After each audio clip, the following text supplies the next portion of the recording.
CBSE words में आपका स्वागत है। इस वीडियो में हम क्लास 6 मैथ्स का चैप्टर 5 जिसका नाम है अंडरस्टैंडिंग एलिमेंट्री शेप्स, उसकी पेज नंबर 1 पे जो ट्राइदीज दी है वो डिस्कस करेंगे। नई वाली एनसीईआरटी बुक में ये जो ट्राइदीज है वो आपको पेज नंबर 64 में मिल जाएगी। Question number 1, what is the angle name for half a revolution. Half a revolution का मतलब क्या है? जैसे मान लो ये घड़ी है, यहाँ पर 3 है और अभी जो सुई है हमारी वो 3 पे है, घूम के ये 9 पे पहुंच जाती है। तो इस केस में क्या एंगल बनेगा, यानी ये हिस्सा जो उसने कवर किया एंगल का, उसमें कौन सा एंगल बनेगा? तो इस एंगल को हम स्ट्रेट एंगल कहते हैं। तो हाफ रेवोल्यूशन में स्ट्रेट एंगल बनेगा। नहीं तो सिंपल आपको ये चीज़ याद होनी चाहिए कि हाफ रेवोल्यूशन में, 1/4 रेवोल्यूशन में, कंप्लीट रेवोल्यूशन में कौन सा एंगल बनता है। तो हाफ रेवोल्यूशन में स्ट्रेट एंगल बनेगा। सेकेंड वाला क्या है? What is the angle name for 1/4 revolution. 1/4 क्या होता है? जैसे हाफ मैंने बताया कि ऐसे है और इसको ऐसे लाइन हमने खींच दी, यानी एक सर्किल उसके 2 टुकड़े कर दिए, तो एक हिस्से में जो एंगल बनेगा वो आपका स्ट्रेट एंगल होगा। 1/4 क्या होता है? किसी चीज़ के 4 टुकड़े कर देना। जैसे ये हमारा सर्किल है, ऐसे हमने लाइन खींच दी, ऐसे खींच दी, तो अब ये 4 टुकड़े हो गए। तो एक टुकड़ा हम ले लेते हैं, जैसे ये वाला हिस्सा हमने ले लिया, तो यहाँ पर इस बीच में जो एंगल बनेगा वो एंगल हमारा होता है राइट एंगल। और राइट एंगल कब बनना है? 1/4 रेवोल्यूशन में, जब एक सर्किल के हमने 4 हिस्से किए, उसमें से एक की जब हम बात कर रहे हैं, जैसे मान लो यहाँ 12 पे थी सुई, घूम के ये 3 पे पहुंच गई, तो 1/4 रेवोल्यूशन हुआ कि नहीं? तो यहाँ बनेगा राइट एंगल। थर्ड वाला क्वेश्चन है, draw 5 other situations of 1/4, half, 3/4 revolution on a clock. तो पहले एक चीज़ ये समझ लो कि अगर कंप्लीट रेवोल्यूशन होगा, पूरा जहाँ से सुई चली थी घूम के वापस वहीं पहुँच गई, जैसे मान लो 12 से चली थी, घूम के वापस 12 पे पहुँच गई, तो वो कंप्लीट रेवोल्यूशन होगा। उस केस में कितनी डिजिट उसने कवर की, यानी घड़ी में कितने नंबर लिखे होते हैं? 12 नंबर लिखे होते हैं, तो टोटल 12 होते हैं, यानी पूरा एक कंप्लीट चक्कर लगाएगी, तब वो 12 डिजिट मूव करेगी, क्योंकि 12 डिजिट हमको घड़ी में देखने को मिलती है। अगर आधा रेवोल्यूशन लेगी, आधा चक्कर लेगी, आधा का मतलब 1/2, तो इस 12 को 2 से डिवाइड कर दो, कितना आ जाएगा? 6। तो हाफ के केस में ये 6 नंबर्स मूव करेगी। अभी कैसे मूव करेगी मैं बताऊंगा। 1/4 की बात कर लें, 1/4 को हम कैसे लिखते हैं? 1/4, यानी 4 से डिवाइड करना है। तो हाफ के केस में 2 से डिवाइड करेंगे, 1/4 के केस में 4 से डिवाइड करेंगे। तो 12 को अगर 4 से डिवाइड कर दें, 4 3 = 12, तो 3 आ जाएगा। यानी 1/4 के केस में जो सुई है वो 3 डिजिट मूव करेगी। अब 3/4 क्या होता है? 3/4 का मतलब होता है 3/4। इसको हम ऐसे भी लिख सकते हैं, 3 × 1/4। क्यों लिख सकते हैं? क्योंकि 3 हमारा न्यूमरेटर में है और 1/4 जो फ्रैक्शन है उसमें 1 न्यूमरेटर में है। तो दो चीज़ें अगर न्यूमरेटर में होती हैं और बीच में मल्टीप्लाई का साइन होता है तो सिंपल वो मल्टीप्लाई हो जाती है। 3 1 = 3/4, इस तरह से ये बना। तो इसको हम 3 × 1/4 लिख सकते हैं। और 1/4 का अभी मैंने बताया कि 3 डिजिट मूव करेगा, तो हमारा कितना है? 3 × 1/4, यानी 1/4 में 3 डिजिट मूव करेगा, तो उसको 3 से मल्टीप्लाई कर दो, तो कितना आ जाएगा? 9 आ जाएगा, यानी 9 नंबर्स वो मूव करेगा। तो ये चीज़ आप नोट डाउन कर लो कि 1/4 के केस में वो 3 डिजिट आगे मूव करेगा, 3 नंबर आगे बढ़ेगा। हाफ के केस में 6 नंबर आगे बढ़ेगा और 3/4 के केस में 9 नंबर्स आगे बढ़ेगा। ये मैंने आपको समझा दिया, ये चीज़ें आपको याद होनी चाहिए। एग्जाम में ऐसे करके कैलकुलेट करने की जरूरत नहीं है। वहाँ 3/4 आपसे कह दिया तो आपको मालूम होना चाहिए कि 9 डिजिट आगे बढ़ाना है और बढ़ा दो। तो 5 सिचुएशन सबकी बनानी है। पहला क्या है? 1/4। तो इस तरह से आपको घड़ी बना लेनी है।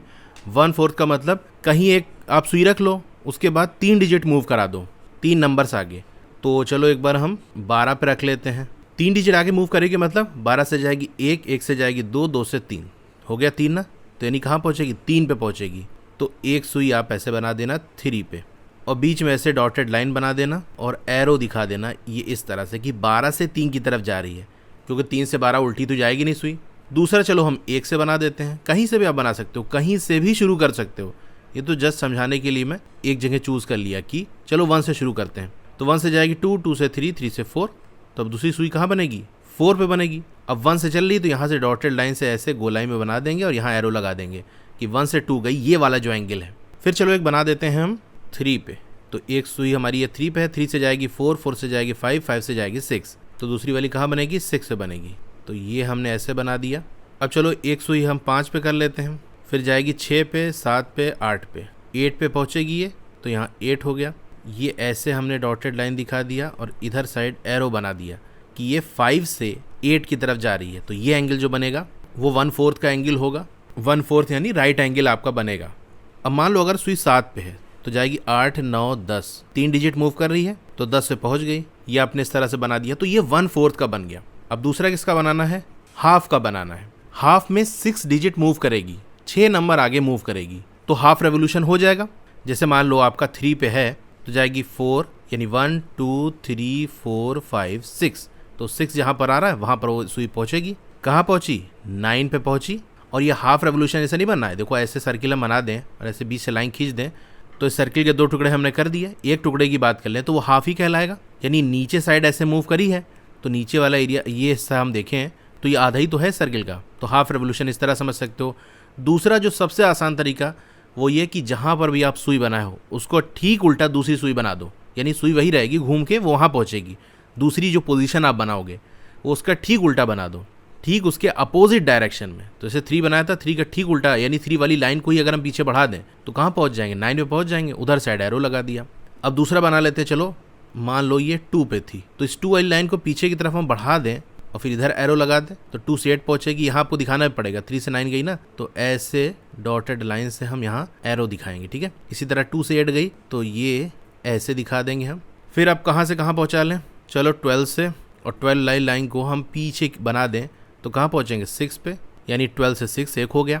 एक चलो 4 पे बना देते हैं, ये 4 है तो 4 का ठीक अपोजिट क्या होगा? ये 10 पे पहुँचेगा।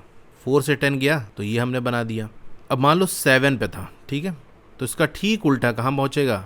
1 पे पहुँचेगा। तो 7 से 1 गया तो 7 से ऐसे घूमते हुए ये 1 पे पहुँचेगा। इस तरह हमने बना दिया, हाफ का हो गया।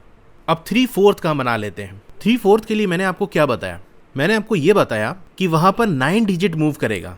जैसे मान लो सुई अभी हमारी 3 पे है तो जाएगी 4, इस तरह से, यानी 1 2 3 4 5 6 7 8 9, 9 डिजिट मूव किया, 9 नंबर्स आगे मूव करा, कहाँ पहुँचा? 12 पे पहुँचा। तो दूसरी सुई हमारी 12 पे बनेगी। कहाँ से जा रहा? 3 से 12, तो ये पूरा हिस्सा ऐसे घूमते हुए जाएगा और यहाँ ऐसे एरो लगा दोगे। अब अगर थोड़ा सा ध्यान दो, ऊपर जो हमने 1/4 बनाया था वहाँ कैसे बनना था? एक सुई 3 पे थी, दूसरी 12 पे थी, लेकिन वो 12 से 3 जा रही थी, लेकिन यहाँ पर क्या है? 3 से 12 जा रही है। यानी मान लो 12 से चली 3 पे पहुंची, 1/4 वाला हो गया, 3 से 12 वापस पहुंच गई, तो इन दोनों को अगर मिला लें तो 12 से 12 हो गया कि नहीं? 12 से 3, 3 से 12, दोनों का मिक्स कर लिए तो 12 से 12 हो गया। इसका मतलब 3/4 और 1/4 मिल के एक कंप्लीट रेवोल्यूशन बनाते हैं, ठीक है। तो 3/4 का एक तो ये कि एक जगह सुई बनाओ, उसके बाद 9 डिजिट काउंट कर लो, जहाँ पहुँचे वहाँ बना लो दूसरी सुई, दूसरी पोजीशन। दूसरा तरीका ये कि 1/4 ही बनाओ, बस छोटा नहीं बड़ा वाला एंगल बना लो। 1/4 कैसे बनाते? 3 डिजिट मूव कराते थे। तो जैसे एक सुई हमने बना दी 1 पे, तो 1/4 जैसे हमको बनाना है तो 3 डिजिट मूव कराएंगे, 1 2 3, तो कहाँ पहुँच गई? 4 पे पहुँच गई। लेकिन ये वाला एंगल नहीं बनाएंगे क्योंकि ये तो 1/4 का है। 3/4 का मैंने कहा बाहर वाला बड़ा वाला जो एंगल है, यानी ये 1 to 4 नहीं बल्कि 4 to 1 वाला बनाएंगे, ये वाला एंगल, क्योंकि 4 वाली सुई घूम के 1 पे पहुँच रही है, तब 3/4 बनेगा। इसी तरह कहीं पर भी आप सुई सेट कर लो। चलो मैंने 2 पे सेट कर लिया, 1 2 3, कहाँ पहुँचेगी दूसरी सुई? 5 पे पहुँचेगी।